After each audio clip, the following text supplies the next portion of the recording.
Good morning बच्चों, एनआरपीएस की online classes में आपका स्वागत है। प्यारे बच्चों, हम व्याकरण की कक्षाएं शुरू कर चुके हैं, जिसमें हमने फर्स्ट लेक्चर में जो पढ़ा था वो पत्र लेखन पढ़ा था। बच्चों, 3 पत्र आपको बोर्ड पर कराए गए थे और आपको गृह कार्य में भी 3 पत्र दिए गए थे। उम्मीद है आपने वो तो कर ही लिए होंगे। हम बच्चों व्याकरण का सेकंड लेसन जो है वो विकारी शब्द शुरू कर चुके हैं। अब विकारी शब्द में बच्चों हमने जो पढ़ा है वो क्या पढ़ा है अब तक कि विकारी शब्द किसे कहते हैं, विकारी शब्द कितने प्रकार के हैं। तो विकारी शब्दों के 4 प्रकार, संज्ञा, सर्वनाम, विशेषण और क्रिया। और उसमें भी हम संज्ञा के बारे में विस्तृत अध्ययन ले चुके हैं। एक उसका भेद रह गया था, भाववाचक संज्ञा। तो आज हम शुरू करते हैं भाववाचक संज्ञा से।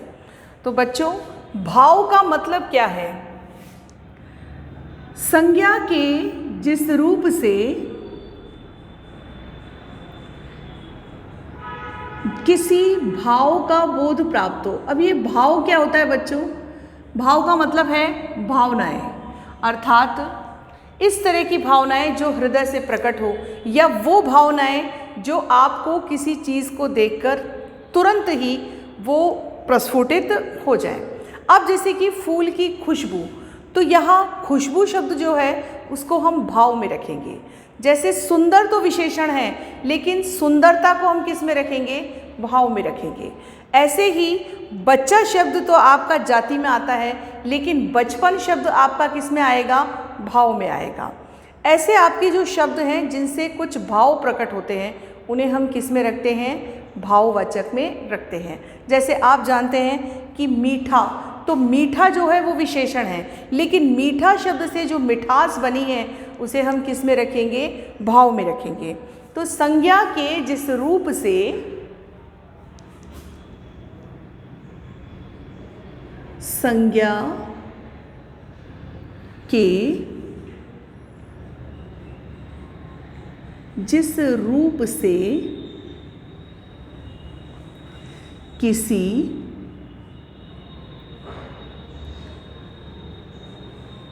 भाव का बोध प्राप्त हो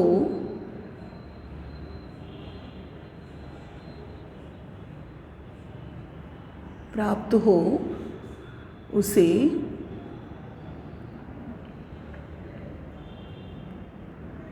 भाववाचक संज्ञा कहते हैं। तो भाववाचक का मतलब है भाव का बोध प्राप्त होना। अब कैसे? उदाहरण देखिए।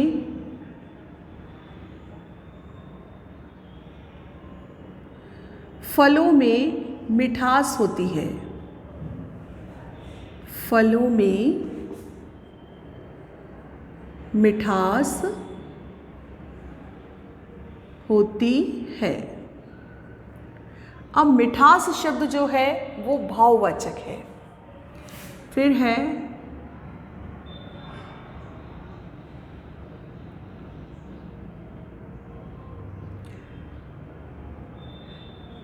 जीवन के हर क्षण में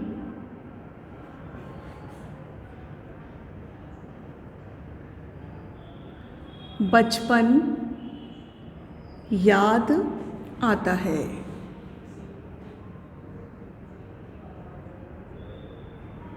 तो बचपन शब्द आपका क्या हो गया? भाव हो गया। फूलों में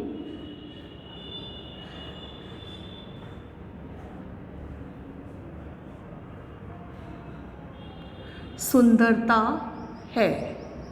तो सुंदरता शब्द आपका क्या हो गया? भाव हो गया। तो बच्चों, ये जो उदाहरण है ये किसके उदाहरण हैं? भाववाचक के उदाहरण हैं। तो भाव का मतलब है किसी भावना को प्रकट करना, तो वो आपका क्या है? भाववाचक संज्ञा हो जाएगा। अब बच्चों, आज हमारा संज्ञा लगभग पूरा हो गया, क्योंकि संज्ञा के जो कुल भेद थे वो 5 थे, आपको बाकी के पहले करा दिए गए थे। तो बच्चों ये ध्यान देना है कि संज्ञा क्या है, एक नाम है, अर्थात नाम जहाँ भी प्रकट हो और उस नाम से आपको समझ में आ जाए कि इसका क्या मतलब है, तो वो संज्ञा ही है। अब बच्चों आज हम शुरू करने जा रहे हैं सर्वनाम। अब ये सर्वनाम जो है, ये सर्वनाम क्या है, ये हम शुरू करते हैं। अब हमारा शुरू है सर्वनाम। बच्चों आपने छोटी क्लासों में सब अच्छे से पढ़ा है, इसलिए ध्यान सबको है, फिर भी और अच्छे से समझें। जो संज्ञा के स्थान पर प्रयुक्त किए जाते हैं, जो शब्द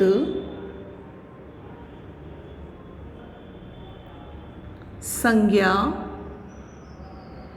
के स्थान, जो शब्द संज्ञा के स्थान पर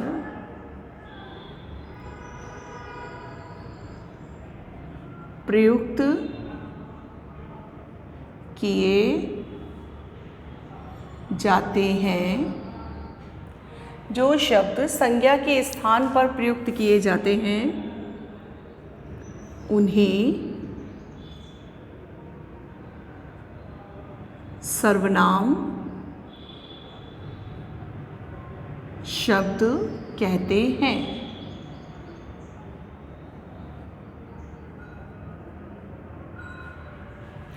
मतलब सर्वनाम क्या है कि जो शब्द संज्ञा के स्थान पर प्रयुक्त किए जाते हैं, उन्हें हम क्या कहते हैं, सर्वनाम शब्द कहते हैं। अब सर्वनाम शब्द जो होते हैं बच्चों, वो शब्द कैसे, जैसे कि उदाहरण देखिए,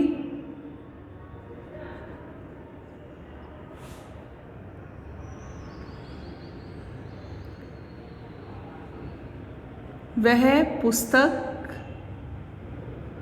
मेरी है।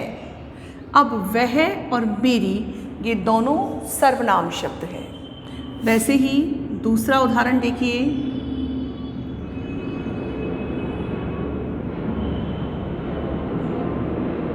उसने तुम्हारा क्या बिगाड़ा है। अब उसने और तुम्हारा ये सर्वनाम शब्द है। उसने तुम्हारा क्या बिगाड़ा है। फिर अगला देखिए,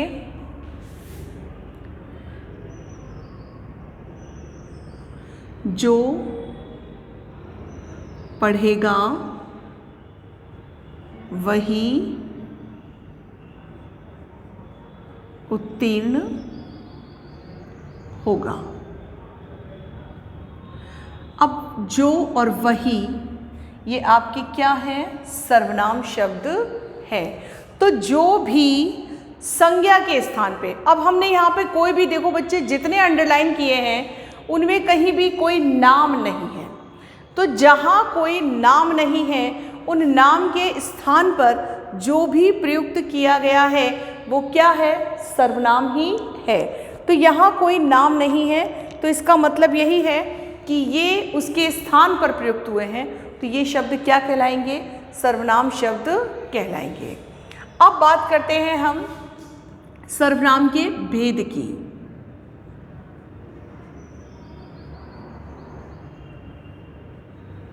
सर्वनाम के भेद। अब बच्चों सर्वनाम के जो भेद होते हैं वो कितने होते हैं, वो ध्यान दीजिए। सर्वनाम के 6 भेद होते हैं। पहला पुरुषवाचक, दूसरा निश्चयवाचक, तीसरा अनिश्चयवाचक,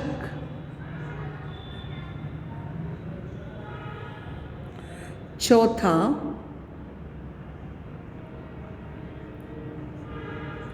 संबंध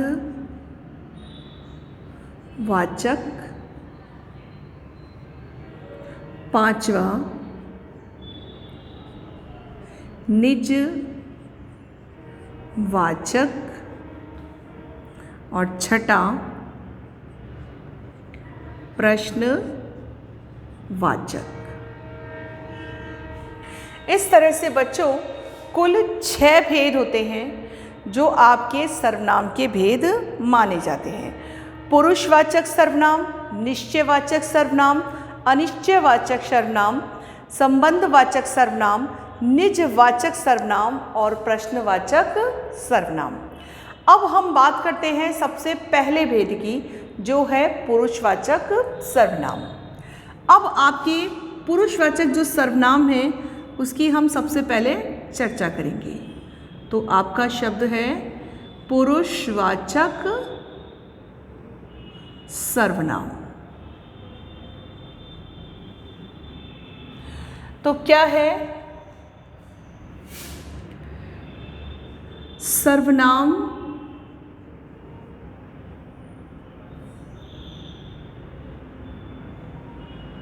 के जिस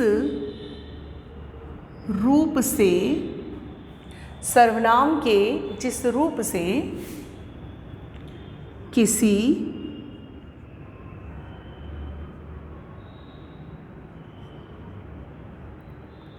पुरुष का बोध प्राप्त हो, सर्वनाम के जिस रूप से किसी पुरुष का बोध प्राप्त हो उसे पुरुष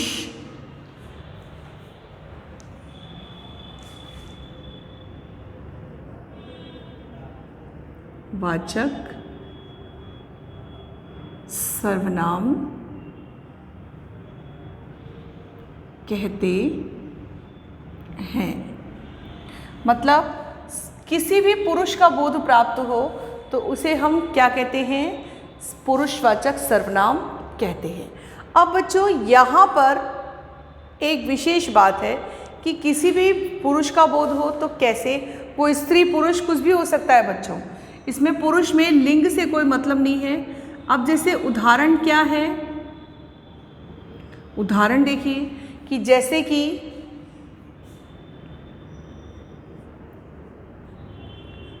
तुम वहाँ मत जाओ। अब तुम शब्द जो है ये क्या है? आपका सर्वनाम शब्द, लेकिन सर्वनाम में किसका है? पुरुषवाचक का। हम पढ़ रहे हैं। अब हम पढ़ रहे हैं तो यहाँ पर ये हम शब्द जो है ये किसका बोध करा रहा है? पुरुष का। अब बात करते हैं बच्चों, इस पुरुषवाचक सर्वनाम के भी 3 भेद होते हैं।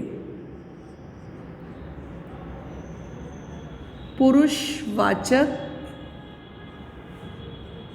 सर्वनाम के 3 भेद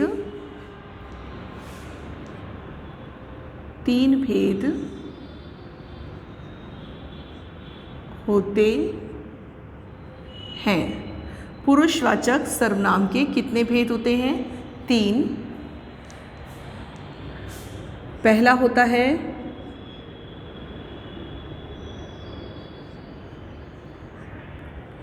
उत्तम पुरुष, दूसरा होता है मध्य पुरुष और तीसरा होता है अन्य पुरुष।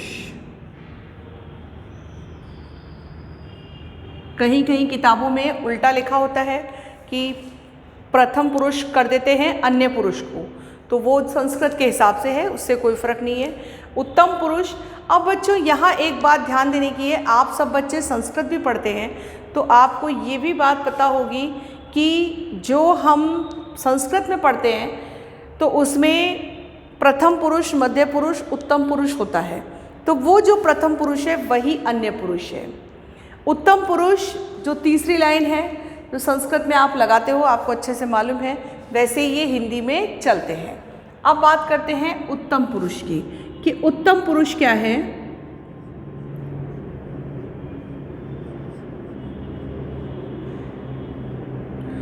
उत्तम पुरुष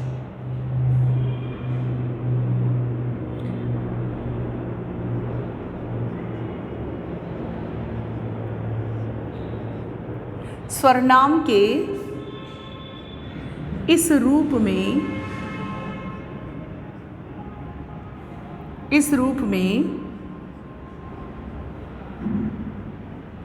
उत्तम पुरुष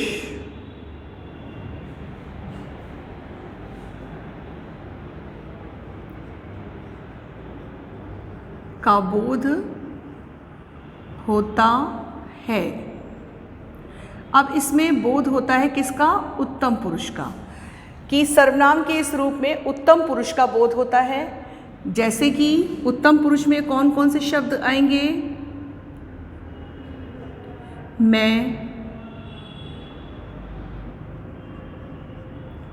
हम दोनों, हम सब।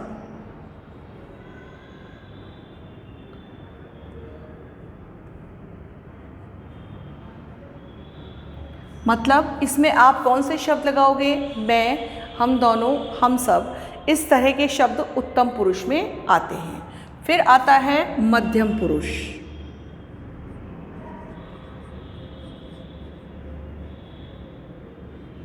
जो मध्य पुरुष है उसमें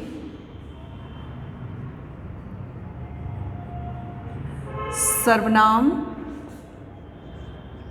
के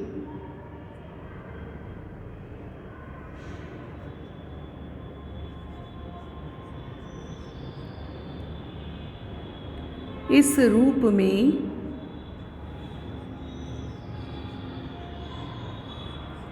मध्य पुरुष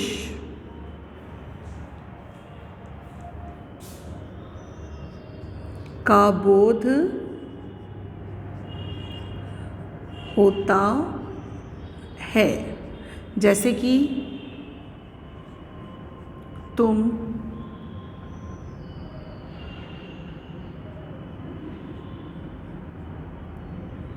तुम दोनों,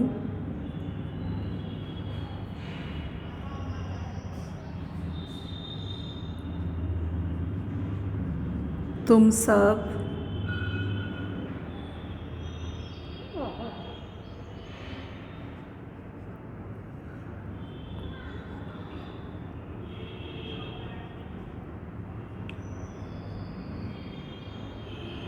तुम सब, तुम्हारा। इस तरह से तुम, तुम दोनों, तुम सब, तुम्हारा, ऐसे शब्द। फिर आता है आपका अन्य पुरुष।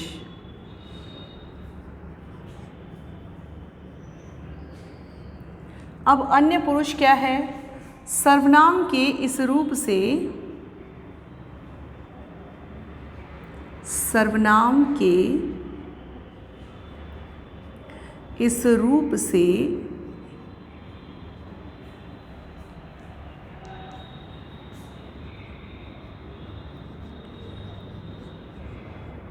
अन्य पुरुष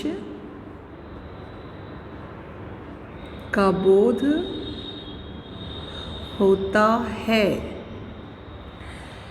इस रूप में अन्य पुरुष। अब अन्य पुरुष कैसे? उसने या वह या उसका, इस तरह से जो शब्द होते हैं वो अब बिल्कुल संस्कृत के हिसाब से बच्चों ये, जैसे कि उसने,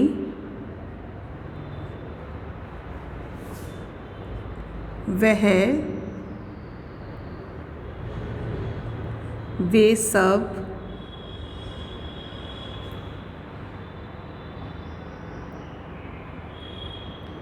वे दोनों, इस तरह के शब्द इसमें आते हैं।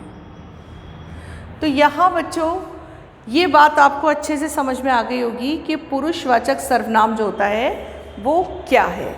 तो बच्चों विशेष रूप से ध्यान दीजिए, क्योंकि ये शब्द जो हैं, ये शब्द आपके पहचान बताएंगे कि ये पुरुषवाचक है तो कैसे है।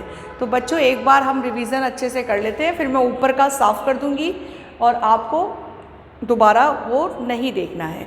तो केवल एक बार ध्यान से देख लीजिए। भाववाचक संज्ञा जो थी वो पहले वाले लेक्चर की रह गई थी। तो संज्ञा की जिस रूप से किसी भाव का बोध प्राप्त होता है उसे भाववाचक संज्ञा कहते हैं। जैसे फलों में मिठास होती है, जीवन के हर क्षण में बचपन याद आता है, फूलों में सुंदरता है। अब इनमें जो शब्द अंडरलाइन है वो आपके भाववाचक की ओर संकेत कर रहे हैं, किसी भावना की ओर संकेत कर रहे हैं। तो बच्चों अब हम आगे का भेद पढ़ते हैं सर्वनाम का। मैं ऊपर का साफ कर देती हूँ।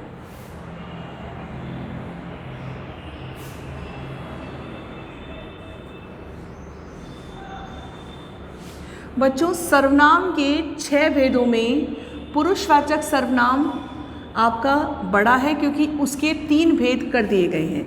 अब बाकी के इतने कठिन नहीं हैं क्योंकि आप सब इन्हें अपने दैनिक जीवन में प्रयोग में लेते हैं। तो बच्चों कुल मिलाकर अब जो अगला भेद है वो है निश्चयवाचक, और बाकी के भेद हम अगले लेक्चर में पूरे करेंगे। तो दूसरा भेद हम कर लेते हैं निश्चयवाचक।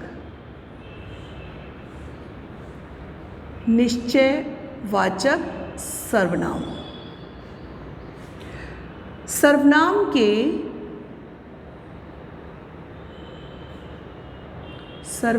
के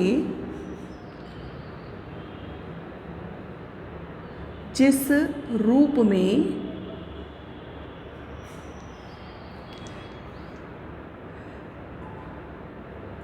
निश्चित बोध प्राप्त हो,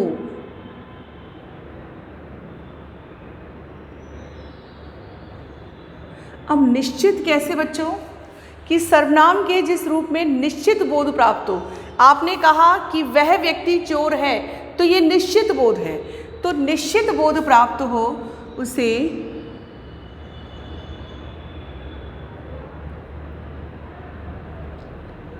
निश्चय वाचक सर्वनाम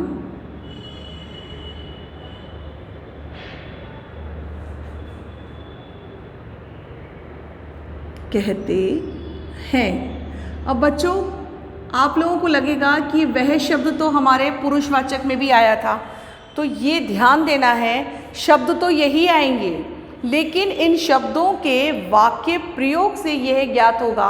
अब जैसे मैं कहूँ वह राम है, तो वह राम है ये एक साधारण वाक्य है।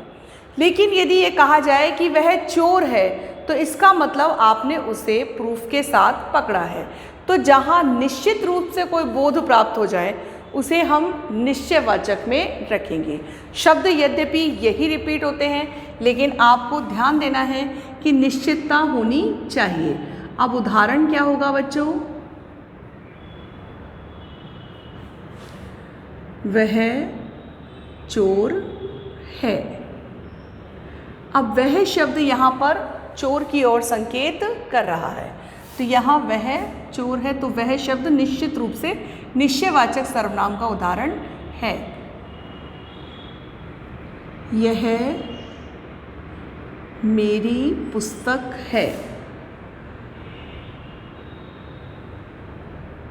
अब यह शब्द यहाँ आपकी पुस्तक की ओर संकेत है, लेकिन ये फिक्स है कि यह आपकी ही पुस्तक है, किसी और की पुस्तक नहीं है।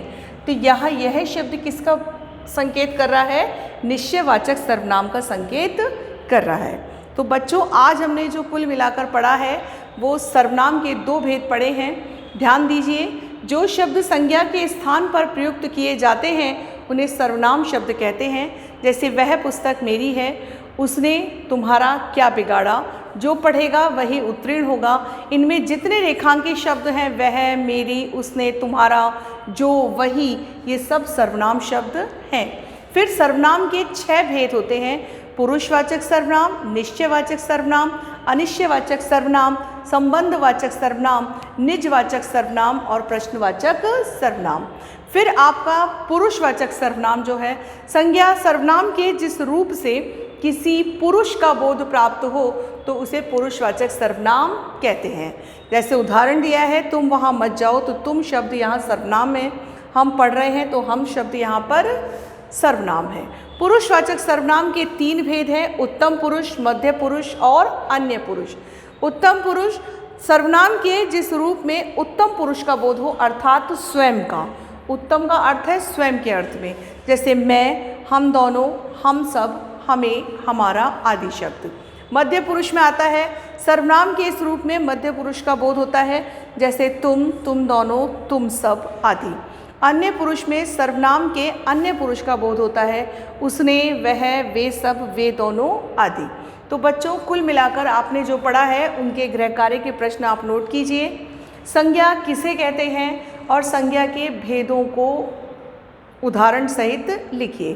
तो संज्ञा किसे कहते हैं, सर्वनाम किसे कहते हैं, सर्वनाम के भेदों को उदाहरण सहित लिखिए। सर्वनाम किसे कहते हैं, सर्वनाम के भेदों को उदाहरण सहित लिखिए। दूसरा प्रश्न है, पुरुषवाचक सर्वनाम की परिभाषा लिखने के साथ साथ उसके भेदों को उदाहरण सहित स्पष्ट कीजिए। पुरुषवाचक सर्वनाम को परिभाषा लिखते हुए उनके भेदों को उदाहरण सहित स्पष्ट कीजिए। बच्चों, बोर्ड पर पूरा अंकित है, आप अपनी तरफ से जो उदाहरण देना चाहें वो लिख सकते हैं, और ये कार्य आपको बहुत साफ सुंदर लेख में अपनी गृह कार्य की कॉपी में करना है। धन्यवाद।